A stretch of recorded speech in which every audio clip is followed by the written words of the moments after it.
Bayangkan satu masyarakat, apabila seorang jiran susah, semua jiran datang membantu. Apabila seseorang ditimpa musibah, ramai tangan menghulur bantuan. Apabila seseorang jatuh, ramai yang membantu bangun semula. Itulah masyarakat yang kuat. Tetapi bayangkan pula masyarakat di mana setiap orang berkata, itu bukan urusan aku. Jika keadaan itu berlaku, adakah masyarakat itu masih kuat? Kerana satu nilai yang telah lama menjadi kekuatan bangsa kita ialah tolong menolong adalah budaya kita. Assalamualaikum warahmatullahi wabarakatuh dan salam sejahtera. Tuan-tuan dan puan-puan yang saya hormati, Malaysia sejak dahulu dikenali sebagai sebuah masyarakat yang penuh dengan semangat kebersamaan. Kita mempunyai budaya gotong royong. Kita mempunyai budaya membantu jiran. Kita mempunyai budaya mengambil berat tentang orang lain. Apabila ada kenduri, jiran datang membantu. Apabila ada musibah, masyarakat datang memberi sokongan. Inilah nilai yang menjadikan masyarakat kita kuat. Namun dalam dunia moden hari ini, kita mula melihat perubahan yang perlahan tetapi nyata. Manusia semakin sibuk dengan kehidupan masing-masing. Tekanan kerja meningkat. Kehidupan di bandar menjadi lebih pantas. Dalam keadaan ini, hubungan antara manusia kadang-kadang menjadi semakin renggang. Ada jiran yang tinggal bertahun-tahun tetapi tidak saling mengenali.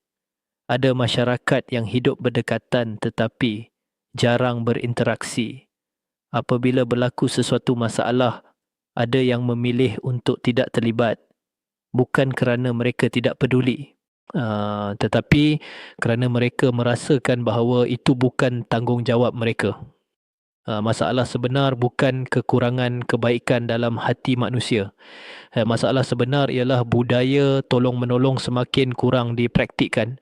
Apabila budaya ini semakin lemah, masyarakat juga menjadi lemah. Apabila manusia hidup tanpa saling membantu, mereka mudah merasa keseorangan. Sedangkan kekuatan masyarakat bukan terletak pada kekayaan atau teknologi semata-mata. Kekuatan masyarakat terletak pada hubungan antara manusia. Apabila masyarakat saling membantu, mereka menjadi lebih kuat dalam menghadapi cabaran bersama. Mari kita fahami satu prinsip penting dalam kehidupan bermasyarakat. Manusia tidak boleh hidup sendirian. Sejak dahulu lagi manusia membina komuniti kerana mereka saling memerlukan. Satu, tolong-menolong menguatkan hubungan. Apabila kita membantu orang lain, kita membina kepercayaan. Hubungan antara manusia menjadi lebih kuat. Dalam masyarakat yang saling membantu, orang tidak merasa keseorangan ketika menghadapi kesusahan. Dua, tolong-menolong membina empati. Apabila kita membantu orang lain, kita belajar memahami kesusahan mereka. Empati menjadikan kita manusia yang lebih peka terhadap keadaan sekeliling. Tanpa empati, masyarakat menjadi dingin. Tiga, tolong-menolong. Tidak memerlukan perkara besar. Ramai orang berfikir bahawa membantu orang lain memerlukan sesuatu yang besar.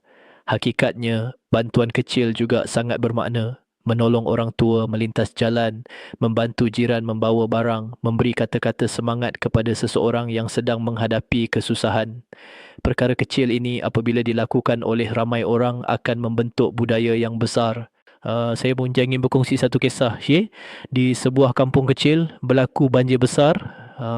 Ramai penduduk kehilangan harta benda. Namun sesuatu yang indah berlaku dalam keadaan yang sukar itu. Penduduk kampung bergotong royong membantu antara satu sama lain. Ada yang menyediakan makanan. Ada yang membantu membersihkan rumah. Ada yang memberi tempat tinggal sementara. Walaupun mereka sendiri menghadapi kesukaran, mereka tetap membantu orang lain. Beberapa bulan kemudian, kampung itu kembali pulih. Penduduk kampung tidak hanya membina semula rumah mereka, mereka juga membina hubungan yang lebih kuat antara satu sama lain. Kisah kedua. Di sebuah kawasan perumahan di bandar, seorang wanita tua tinggal bersendirian. Seorang jiran muda menyedari bahawa wanita itu sering menghadapi kesukaran membeli barang keperluan. Jiran itu mula membantu membelikan barang setiap minggu. Tidak lama kemudian, jiran-jiran lain juga mula membantu dengan cara mereka sendiri. Wanita tua itu tidak lagi merasa keseorangan. Kadang-kadang perubahan besar dalam masyarakat bermula dengan tindakan kecil daripada seorang individu.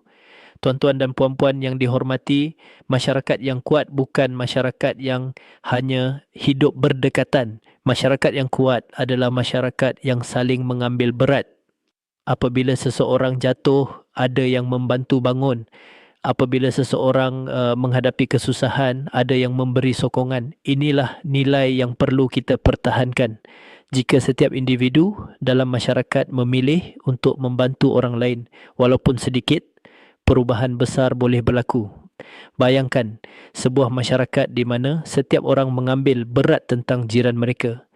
Bayangkan sebuah masyarakat di mana setiap orang sanggup membantu apabila melihat orang lain dalam kesusahan. Itulah masyarakat yang kuat. Jika tuan-puan rasa perkongsian ini memberi makna kepada diri, saya jemput tuan-puan untuk subscribe channel Pengetua AI. Di sini kita berkongsi motivasi dan inspirasi untuk membina masyarakat Malaysia yang lebih positif.